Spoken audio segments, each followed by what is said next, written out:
And some in the New Nigeria's People's Party, or NNPP, are now dismissing claims that they removed Honorable Abdulmumin Jibrin Kofa, the lawmaker representing Kiru Bebeji federal constituency in Kano State.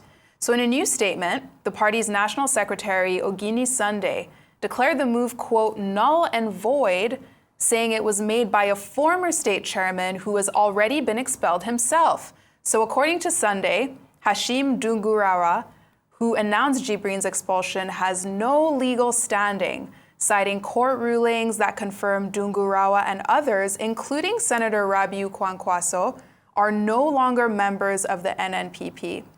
So he accused Kwankwaso of orchestrating the move against Jibrin after failing to secure political concessions from the president before attempting to join the APC.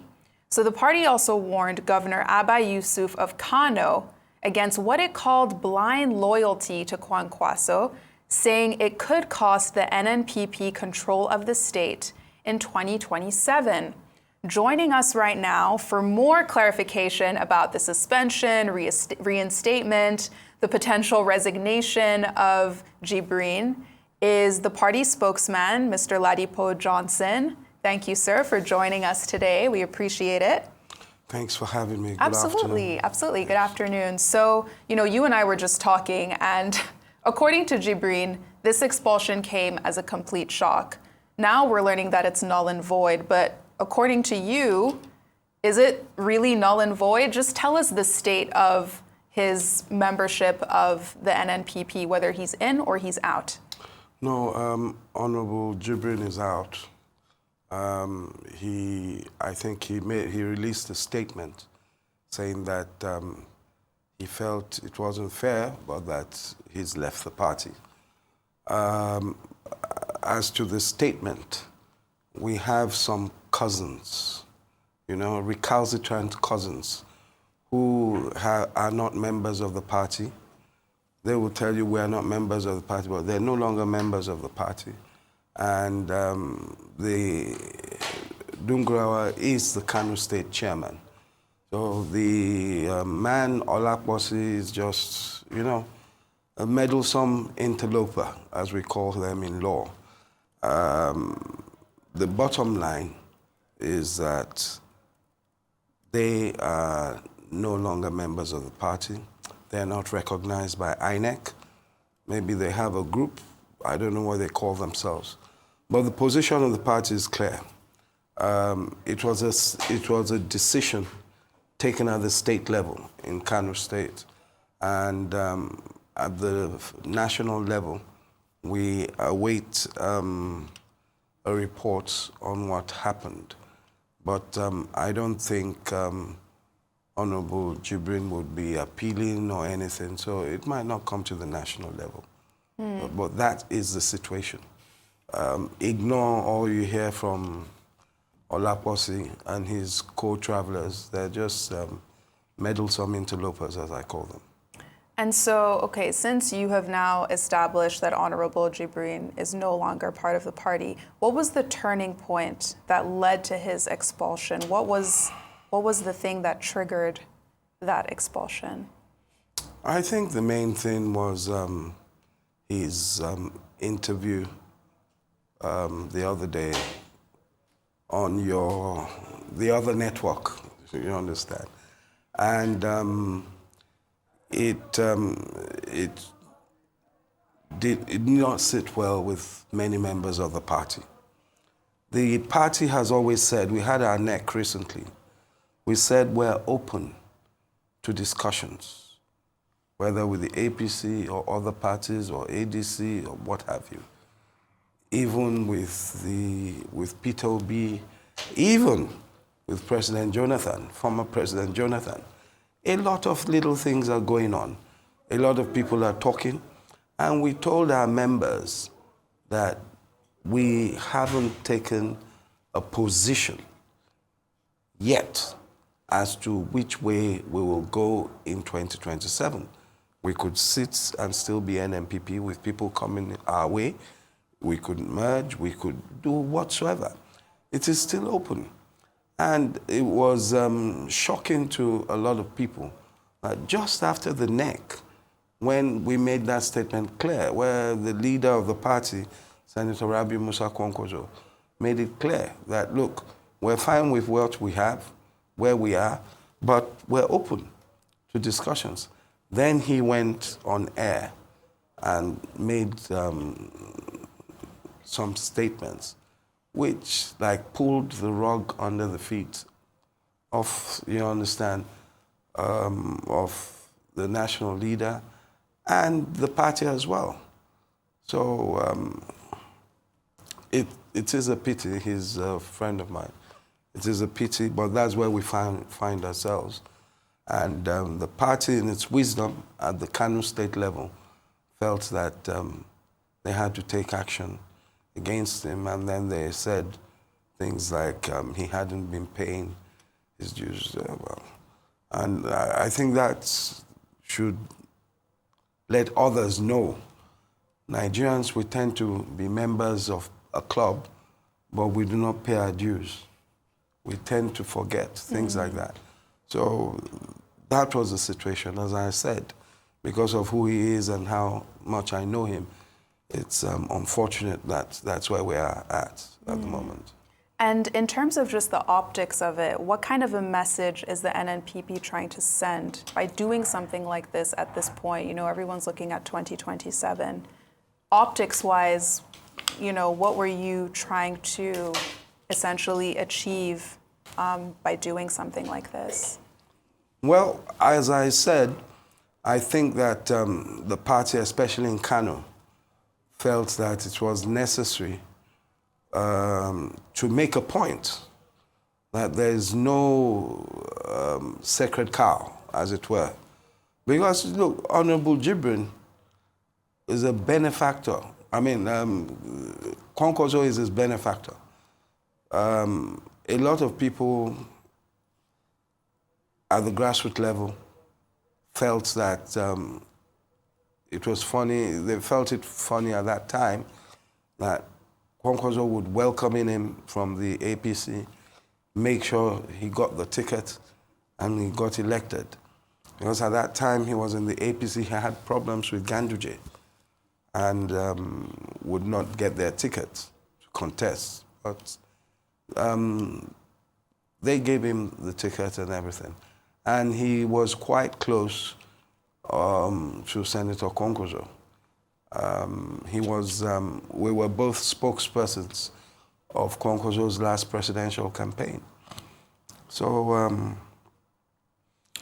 I think the party just had to send a message, because there'll be others as well who would be, you know, this is a game, it's a team game, you understand, politics. You might not want something.